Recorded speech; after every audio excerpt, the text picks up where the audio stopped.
Assalamualaikum my YouTube family, how are you? Hope so you are doing well. Again I am here with an exciting lecture about introduction to linguistics. In this playlist we are going to add another lecture about modern linguistics theories. I think in our previous lecture we have discussed about the basic introduction of linguistics and its types and its structure and all things. So अभी जो बाकी चीज़ें रह गई थी उनमें theories था, जो बेसिक चीज़ थी. हमने एक भी थेरी को अभी तक डिस्कस नहीं किया था, तो मैंने कहा था कि अगले लेक्चर में हम इंशाल्लाह थेरीज़ को डिस्कस करेंगे. तो अगर आप आपका ये फ़र्स्ट लेक्चर है जो आप देख रहे हैं लिंग्विस्टिक थेरीज़, तो अगर आपने इसका बेसिक इंट्रोडक्शन भी देखना है तो आपको ये पूरी प्लेलिस्ट वीडियो फर्स्ट वीडियो से देखनी पड़ेगी, क्योंकि उसमें आपको इसकी पूरी बिगनिंग से लेके अभी तक की सारे लेक्चर्स मिल जाएंगे. जो 8 लेक्चर्स हैं, ये लेक्चर 9 है, तो ये लेक्चर 8 तक पीछे पड़े हुए हैं. ठीक है, तो अब चलते हैं अपने लेक्चर की तरफ. तो चलते हैं अपनी फर्स्ट स्लाइड यानी कि इंट्रोडक्शन.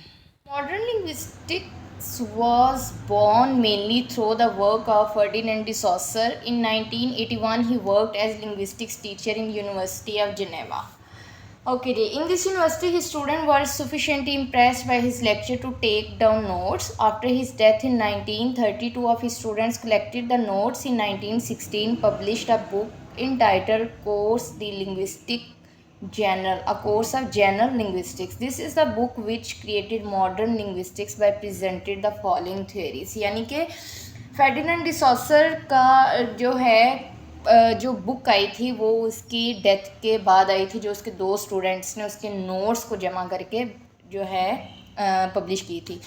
अगर आप देखा जाए तो ये थेरीज़ बहुत ही इम्पोर्टेंस रखती हैं फर्डिनेंड डी सॉसर की, क्योंकि उसके बाद की जो थेरीज़ आई हैं वो उस पर बहुत ज़्यादा रिले करती हैं. ठीक है, तो आपको पता चल गया कि ये उसकी अपनी लाइफ में ये बुक नहीं आई थी, बल्कि मैंने कहीं पे एक और जगह पे पढ़ा था कि इसने अपनी एक बुक लिखी थी, लेकिन उसने उसको पब्लिश नहीं किया था, क्योंकि वो खुद ही उसने उसको चैलेंज किया अपनी ही बुक को, क्योंकि वो उन्हीं चीज़ों पे खुद भी बिलीव नहीं कर पा रहा था. फिर उसके बाद उसने अपने स्टूडेंट्स को लेक्चर्स दिए, तो उनके स्टूडेंट्स को वो वाली जो चीज़ें हैं ना उन्होंने बहुत इम्प्रेस किया. तो उन्होंने क्या किया कि उसी के लेक्चर्स को, उसी की बातों को इकट्ठा किया और उसकी बुक को पब्लिश किया और उसकी थेरीज़ को प्रेजेंट किया. और उसमें उसने 4 थेरीज़ की बात की थी. उसने 4 चीज़ों की बात की थी, और उनमें 4 चीज़ों में क्या क्या था. सबसे पहला था लिंग्विस्टिक साइंस आर आर्बिट्रेरी.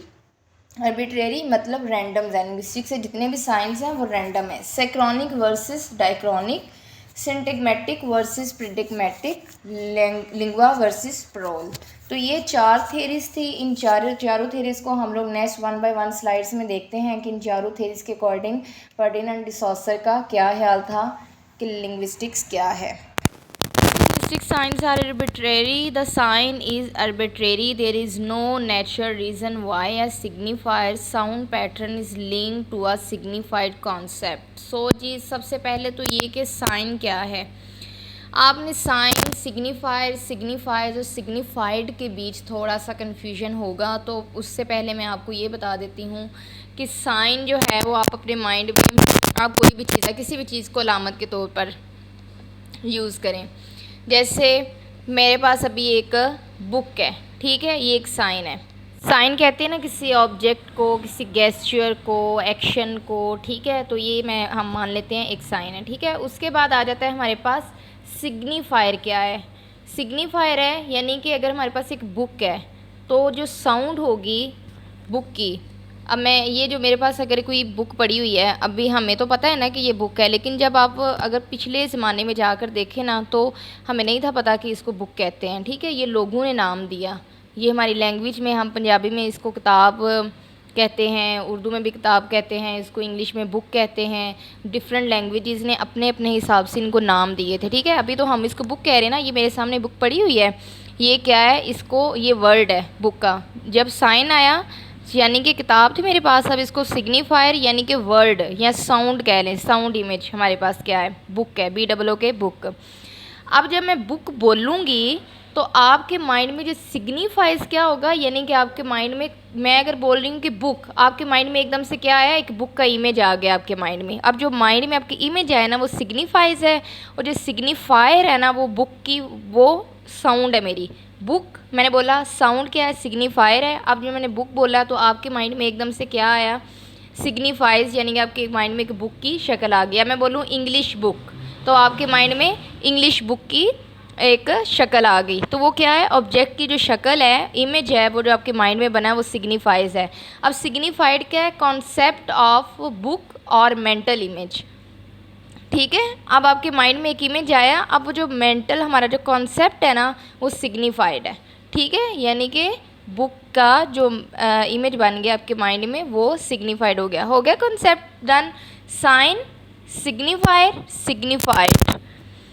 उसके बाद एक वो कह रहे हैं, आप देखें, द साइन इज़ आर्बिट्रेरी। वो कह रहा है कि साइन रैंडम होते हैं। There is no natural reason why a signified sound pattern is link to signified. वो कह रहा है कि जो है ना, ये कोई लॉजिकल रीज़न नहीं है, ये रैंडम है। कोई भी इंसान जो है, कोई भी लैंग्वेज है, कोई किसी भी चीज़ को कोई भी नाम दे सकती है, यानी कि ये नेचुरली इन चीज़ों को नाम नहीं दिए गए थे। जैसे मैं अगर मेरे माइंड मैंने बुक का कहा, तो बुक जो जब आई थी तो बुक को बुक नहीं कहा जाता था, ये हमने अपनी लैंग्वेज के अकॉर्डिंग जो है ना, हमने इसको बुक कहना शुरू किया, फिर आहिस्ता आहिस्ता ये हमारे माइंड में सेट हो गया। तो ये हमारी अपनी सोसाइटी फैक्ट्स या हमारी अपनी सोसाइटी के पैदा करदा नेम है, अपनी सोसाइटी के दिए गए नेम हैं। जैसे कि इसको बॉटल कहना है, इसको कप कहना है, इसको बकरी कहना है, इसको कुत्ता कहना है, हर चीज़ को खुद हमने नाम दिए हैं, ये कोई लॉजिकल नहीं है। ठीक है, और उसके बाद कहते हैं द साइन इज़ रैशनल। ठीक है, इसका वही कि लॉजिकल नहीं है। Sign only make sense in relation to another sign in same system, यानी कि सिर्फ रिलेशन बनाते हैं अपने एक ही सिस्टम में। पंजाबी में इसको कुत्ता कहना है, 4 फुटेड एनिमल है ना, 4 फुटेड एनिमल तो कैट भी है, 4 फुटेड एनिमल तो वो गोट भी है। तो वो क्या कह रहे हैं, एक ही सिस्टम में इसको जो है ना हम लोग नेम देते हैं। द साइन इज़ डिफरेंशियल, इसमें फ़र्क भी है। It defines things by what they are not rather than by what they are, यानी कि ये वो चीज़ें क्यों नहीं हैं, वो चीज़ें क्यों नहीं हैं और ये क्यों हैं, यानी कि कुत्ते को कुत्ता ही क्यों कहा जाता है, इसको बिल्ली क्यों नहीं कहा जाता।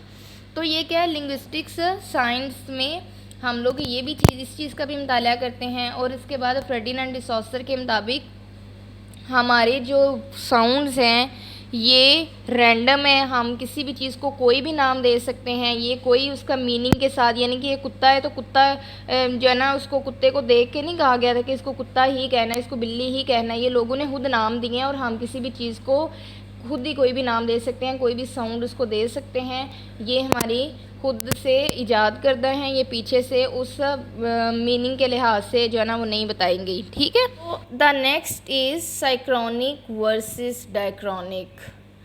साइक्रोनिक linguistics is the study of language at a particular point in time, यानी आपने अगर लैंग्वेज की स्टडी करनी है, अगर आपने पंजाबी, उर्दू या इंग्लिश की स्टडी करनी है, तो विद इन टाइम जो अभी क्या हो रहा है उसके अंडर, उसी पॉइंट के अंदर, उसी टाइम के अंदर आप अगर एक टाइम के अंदर आप इसकी स्टडी करेंगे ना, तो वो साइक्रोनिक होगा, यानी अभी के वक्त में, प्रेजेंट टाइम में। डायक्रोनिक क्या होगा, diachronic linguistic is the study of history और एवोल्यूशन ऑफ लैंग्वेज, यानी डायक्रोनिक लिंग्विस्टिक जो है वो आप अगर लैंग्वेज की हिस्ट्री के बारे में अगर पढ़ेंगे, अगर आपने उसकी हिस्ट्री के बारे में मुताला करना है, तो फिर वो डायक्रोनिक में जाएगा। जैसे अगर आप देख लें ज़ुबान की तारीख़ या इर्तिक़ा का मुताला करना हो कि ये लैंग्वेज जो इंग्लिश लैंग्वेज है कहाँ से शुरू हुई और फिर कहाँ से इसने डेवलपमेंट हासिल की, कहाँ कैसे ये फिर इतनी पावरफुल लैंग्वेज बन गई, और अभी इसमें क्या चेंजेस आए हैं, कौन कौन सी नई चीज़ें इसमें शामिल की गई हैं। ठीक है, आहिस्ता आहिस्ता सोसाइटी के लिहाज से कैसे इसमें चेंजेस आए हैं। देखें, according to Saussure, diachronic change originate in the social activity of speech, यानी कि जब हमारी सोसाइटी में, हमारी लैंग्वेज में जो चेंज आता है ना, वो डायक्रॉनिक चेंज होता है। ठीक है, हिस्टोरिकल चेंज भी इसको कहते हैं कि आराम आराम से, जैसे देखिए कल्चर चेंज हो रहे हैं, हम लोग भी चेंज हो रहे हैं, तो ऐसा ऐसा क्या है, लैंग्वेजेस में भी डेवलपमेंट्स आ रही हैं, लैंग्वेज भी थोड़ी थोड़ी चेंज हो रही हैं, मॉडर्न लैंग्वेजेस हो रही हैं। अभी जो है ना, जैसे हम लोग कहते हैं व्हाट्सअप, तो व्हाट्सअप, यानी कि ये छोटी मोटी चेंजेस आ रही हैं। तो ये क्या है, इनका मुताला हम डायक्रॉनिक में करेंगे।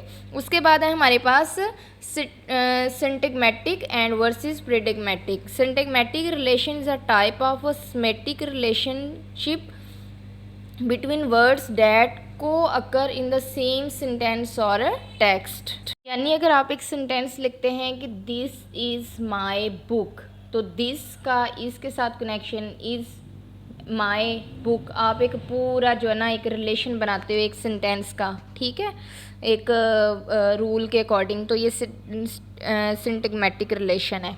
और pragmatic relation is a different type of semantic relation between words that can be substitute with another word in the same category.